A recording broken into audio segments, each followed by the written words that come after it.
Buenas. Vamos a estudiar un problema de un plano inclinado, un nivel de ESO, de la ESO, y vamos a hacerlo con rozamiento y sin rozamiento, ¿vale? Y vamos a explicar algunas cosillas que os sirvan como truco para que no tengáis ningún problema en este tipo de ejercicio. Posteriormente iremos subiendo un poquito el nivel de los ejercicios, pero para que os vayáis acostumbrando a trabajar bien estos tipos de problemas. Se trata de una masa M cualquiera apoyada en un plano inclinado 30 grados. Te pide qué velocidad tendrá el cuerpo este si se suelta desde el reposo después de haber transcurrido 5 segundos. ¿Vale? Y tenemos que hacer dos apartados. Apartado con rozamiento y sin rozamiento, ¿vale? Empezando sin rozamiento. Bien, comenzamos pues. En primer lugar, hay que poner las fuerzas que actúan sobre el cuerpo que estamos estudiando. Estamos estudiando el cuerpo este, que aunque sea un camión, estamos trabajando solamente dinámica de la partícula. Es decir, que siempre se considera como si fuera un puntito. Es decir, que os imagináis puntito que puede ser el centro de masa o una partícula cualquiera que esté ahí puesta en medio, y ahí ponemos todas las fuerzas.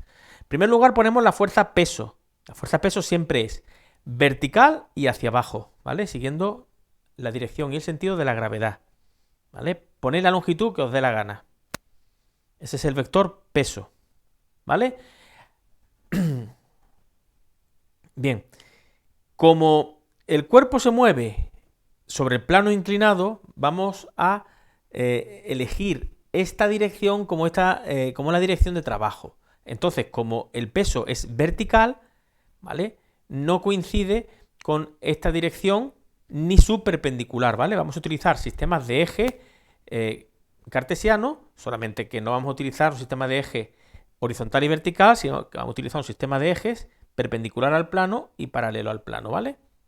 Siempre los ejes tienen que ser perpendiculares para nosotros, no tiene por qué, pero para nuestro nivel tienen que ser perpendiculares. Ahora sí, la orientación poner como queráis, ¿vale? Entonces podemos poner la orientación paralela, esta es la que manda, paralela al plano, y la otra entonces tiene que ser perpendicular, ¿vale? Que llamaremos dirección normal al plano, perpendicular o normal, son sinónimos, ¿no?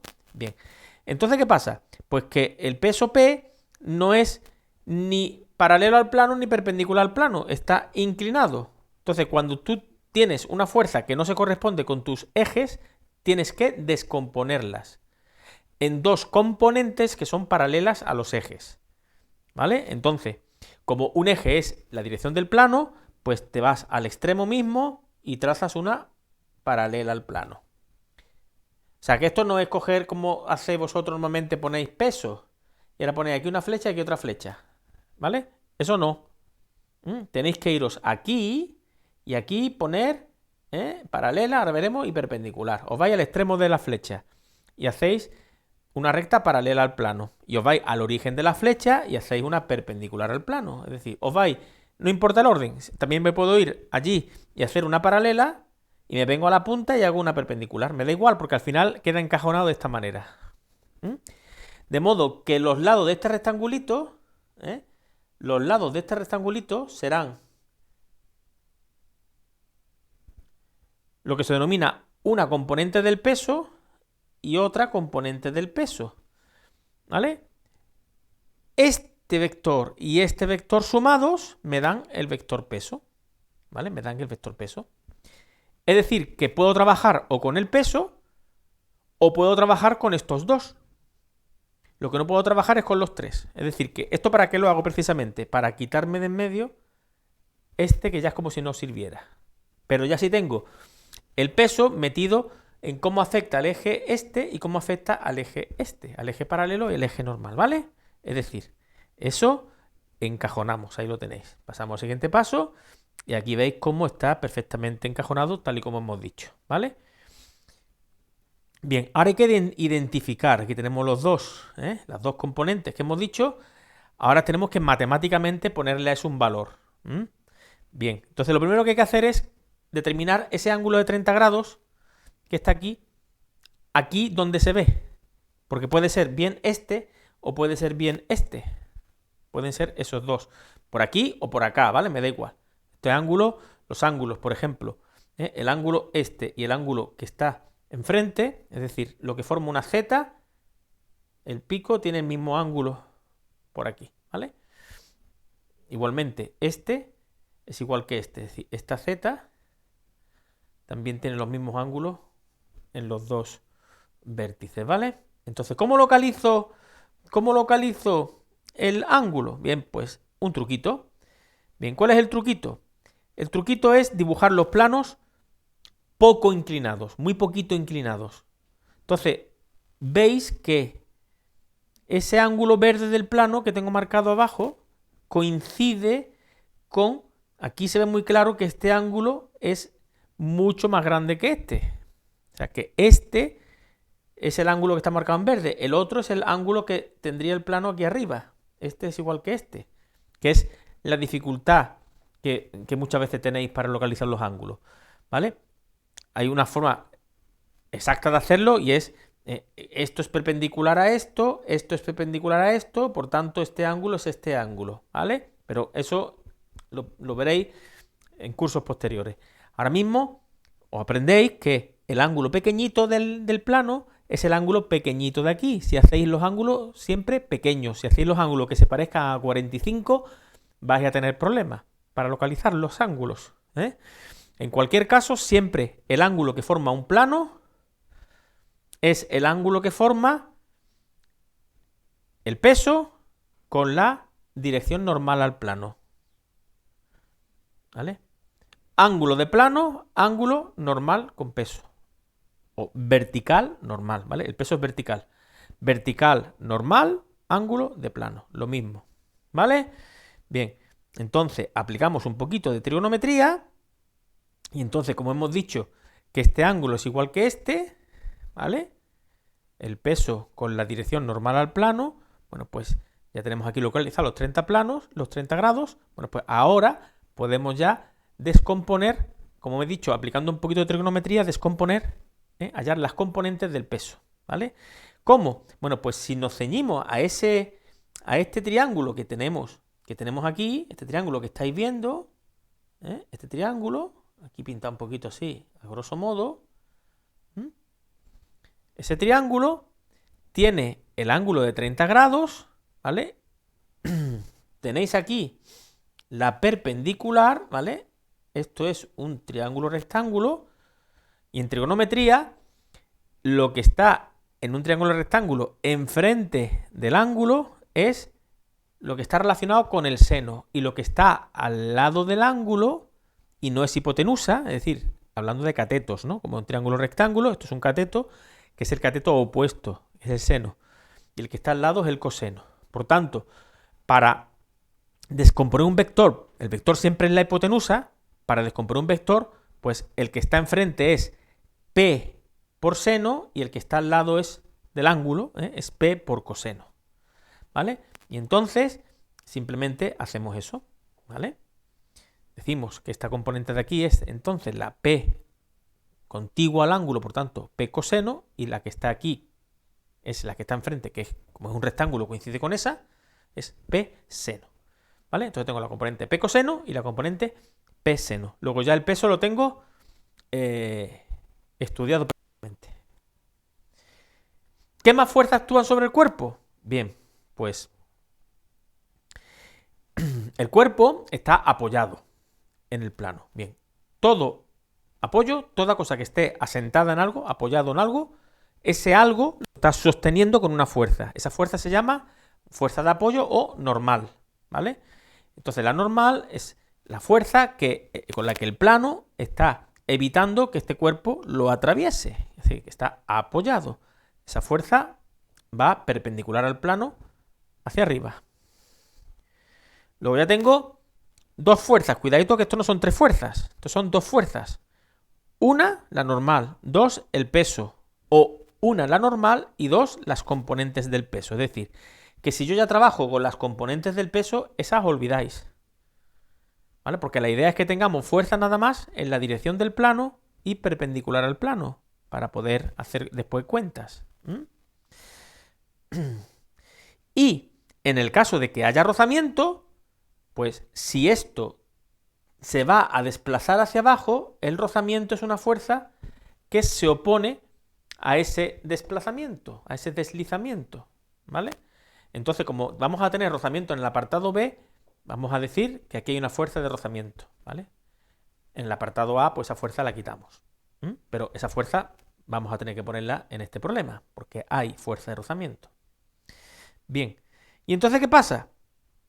Bueno, pues que una vez que vamos a resolver el problema en el caso más general, ¿vale? En el caso B, ¿no? Que tiene rozamiento, pues nos encontramos que ya he eliminado la P, ¿verdad? Me he quedado con sus componentes que ya la he preparado para que estén perpendicular y paralelo al plano. Y fijaos que nada más que tengo fuerzas ya perpendicular y paralelas al plano, ¿vale? Y de eso es lo que se trata en dinámica, de poner todas las fuerzas que actúan sobre los cuerpos, ver cuál es el sistema de coordenadas paralelo al plano, perpendicular al plano, o bien X, Y, como sea, ¿vale? Y tratar de poner todas las fuerzas paralelas a esos ejes, ¿vale? Una vez que tenemos eso hecho, ¿vale? Pues comenzamos. El apartado A, hemos dicho que no había rozamiento, por tanto, la fuerza de rozamiento la eliminamos. Y nos queda, ¿qué? Bueno, pues nos queda esas tres fuerzas. P seno, P coseno y la normal. Entonces, daos cuenta que esto es como una lucha, los vectores son como una lucha. Este está luchando por clavar el peso coseno, por clavar, por atravesar el plano. Y como es macizo, no se deja con una fuerza N. Como al final esto ni se mueve para abajo, ni se mueve para arriba, ¿vale? Bueno, pues si yo a este eje, ¿vale? Lo llamo eje Y, pues yo tengo que la suma, ¿vale? Eso significa suma de las fuerzas en Y tienen que ser igual a 0, porque no se mueve, ¿vale? Esto ni atraviesa ni se separa del plano, ¿vale? Por tanto, la N menos la P coseno tiene que ser igual a 0, lo que me dice que la N es lo mismo que P por coseno de 30. Tienen el mismo valor, ¿vale? No es lo mismo, tienen el mismo valor. N vale P coseno de 30. ¿De acuerdo? Es decir, que son iguales. Son iguales, lógicamente, porque si no, si fuera más grande el P coseno se hundiría. Y si fuera más grande la normal, volaría. ¿Vale? Lo que pasa es que la normal es una fuerza que se llama de reacción, ¿vale? Es decir, que de por sí ella no actúa. O sea, actúa si la provoca. Oye, que te quiero clavar en el suelo reacciona, ¿vale? Es una fuerza de reacción. Mientras que el peso es una acción debido a la gravedad, ¿vale? Bien, pero aquí veis que estas dos fuerzas se compensan. Es decir, que en realidad no están ejerciendo ningún efecto sobre... Efecto general, si están haciendo un efecto en el que el cuerpo se está machacando contra el suelo, ¿vale? Pero eso ya sería interno, una causa interna. Bien, no obstante, para este problema, normalmente los problemas estos de rozamiento de plano inclinado, si no hay rozamiento, la normal no vale para nada, ¿vale? Veremos que la normal vale para calcular el rozamiento, ¿vale? Entonces, ¿qué pasa con la otra? Ya el eje Y ya está. Si llamamos a este eje el eje X, que además es el eje de la aceleración, porque esto cae hacia abajo. Bueno, pues veis que esta fuerza no la está compensando nadie. Nadie la está compensando, nadie que tire para arriba, por tanto es libre. Como es libre, nadie impide que esto se mueva hacia abajo, ¿vale? Y las fuerzas se transforman, cuando se mueve, esas fuerzas se transforman en aceleración sobre el cuerpo, según pues la segunda ley de Newton, lo mismo que antes, suma de fuerza en X, lo que pasa que ahora no es igual a 0 porque no se está quieto, sino es igual a masa por aceleración, ¿vale? Es decir, que P por el seno de 30 es igual a masa por aceleración. Y como el peso es masa por la gravedad, tenemos esto. Y como la masa está en los dos sitios y están multiplicando, la masa y la masa se pueden eliminar. Y entonces aquí obtengo la expresión de la aceleración con la que cae libremente ese cuerpo sin rozamiento, que es G por el seno de 30. ¿Vale? Y como sabemos de cinemática que la velocidad es igual a la velocidad inicial más la aceleración por el tiempo, y sé que parte del reposo, pues la velocidad en función del tiempo de este cuerpo será g por el seno de 30 y por t. Y como me pide la velocidad después de 5 segundos, pues la velocidad para t igual a 5 segundos es igual a, vamos a tomar la gravedad como 10 para hacer las cuentas rápido, seno de 30 es 1/2 y dice después de 5 segundos, pues 5 por 5, 25 metros por segundo es la velocidad que alcanza este cuerpo después de que lo suelto y han transcurrido 5 segundos. ¿Vale? Seguimos rápido, podéis pasar el vídeo si queréis, ¿vale? Para que no sea muy largo. Y, bueno, aquí tenemos un poquito lo que hemos comentado, ¿no? Que la normal y el P coseno realmente no intervienen, es decir, que al final lo que me queda aquí es que este cuerpo está sometido a la fuerza P seno y por tanto como nadie puede retenerlo, no hay ninguna fuerza hacia atrás, se cae a una aceleración A, ¿vale? Bien, apartado B. Ahora hay rozamiento. Muy bien. ¿Con rozamiento qué ocurre? Bueno, pues que lo que hicimos antes en el eje Y, que n era igual a P coseno de 30, ahora sí me sirve, porque la fuerza de rozamiento se define como mu por la normal, ¿vale? En realidad es un poquito más complejo porque depende si se está moviendo o no se está moviendo. Para nosotros solamente va a haber una mu, ya se esté quieto o se esté moviendo, ¿vale? En realidad son distintas, ¿vale? Entonces, esto en otros cursos se ve un poquito más profundo. La fuerza de rozamiento es mu por la normal, entonces, como la normal la he calculado, esto es mu por el peso, que es mg, y por coseno de 30. Y ya tengo la fuerza de rozamiento. Y simplemente, otra vez hago la suma de fuerza en el eje X y es igual a masa por aceleración, ¿vale? Y ahora tú me dices, bueno, pero Jorge, ahora sí tengo una fuerza que lo retiene, ¿no? Bueno, si esta fuerza de rozamiento es lo suficientemente grande como para vencer a esta, pues no se movería. Lo que nunca puede hacer la fuerza de rozamiento es tirar, ¿vale? La fuerza de rozamiento es una reacción. Entonces, si la fuerza de rozamiento es más grande que esto, significa simplemente que no se mueve, ¿vale? O sea, este me da el tope, ¿no? Si esto vale 10 y esto vale 20, no se va para arriba. Significa que hasta que tú no superes 20 hacia abajo, no se va a caer, ¿vale? Entonces, si presuponemos que esta es más pequeña, en general va a ocurrir así. ¿Qué pasa? Pues que no va a caer libremente como antes, porque está parcialmente retenido con esto. Entonces, a esta fuerza hay que quitarle este cachito, ¿no? Es como si yo cogiera este cachito de FR, lo copiara aquí, FR, entonces corto por aquí y esto es lo que me sobra, ¿verdad? Ahora es como si esto cayera no así de fuerte, es como si cayera simplemente así de fuerte, la parte azul. O sea, cae menos fuerte, luego caerá con menos aceleración. Bueno, ¿eso cómo se escribe? ¿Eso cómo se escribe? Aquí lo tenéis, ¿no? En la lucha en X, pues esto se escribe suma de fuerza en X es igual a masa por aceleración. Lo que pasa ahora es que la suma es P seno de 30 menos fuerza de rozamiento es igual a masa por aceleración. ¿Vale? Ahora se lee así. Muy bien.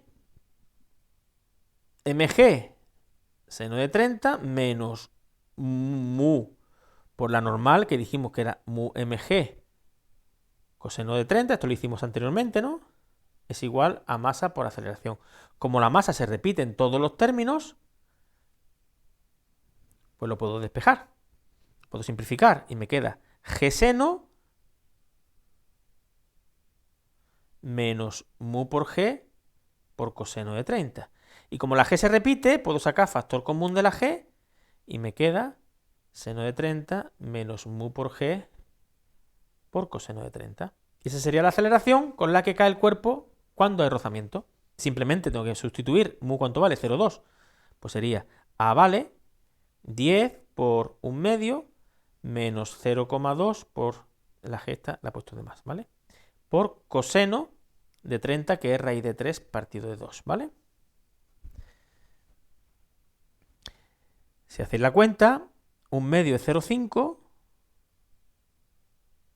Y raíz de 3 partido por 2 es 0,866 aproximadamente, ¿vale? Y esto multiplicado por 10, ¿vale? Pues esto es 5 menos, y esto es 2 por 0,866. Hago la cuenta así, 1, esto por 2, 12, 16, 117, 1,72, ¿no? Más o menos, ¿vale? Entonces, pues te queda que A aproximadamente, de hecho la cuenta de cabeza, ¿vale? 5 menos 1,72 son 4, 4,072, pues 3,28, ¿vale? Metros por segundo al cuadrado. ¿Cuánto dio anteriormente? La aceleración. No hice la cuenta, ¿no? Pero la aceleración, esto es 10 por un medio, que es 5 metros por segundo al cuadrado. O sea, cuando cae libremente cae a 5 metros por segundo al cuadrado. Cuando cae retenido por el rozamiento cae a 3,28, evidentemente con menos aceleración. Ojo, si hubiera salido negativo, porque resulta que el rozamiento es más grande, porque en vez de 0,2 esto es 0,9 o lo que sea, pues resulta que no puede ser negativo. No significa que va para el otro lado, significa que no se mueve, ¿vale? Entonces hacemos igual que antes. V es igual a V sub 0 más A por T. Esto vale 0, sería 3,28 por 5, ¿vale? Que esto es 40, 10, 4, pues lo que sea. Hacéis vosotros la cuenta y tiene que salir más lento que antes, evidentemente. ¿De acuerdo? Bueno, pues esto sería un problema de plano inclinado facilito, ¿vale? Pero con unos cuantos consejitos que quizás pues no lo habéis visto anteriormente, ¿vale? Bueno, un saludo y nos vemos en otro vídeo.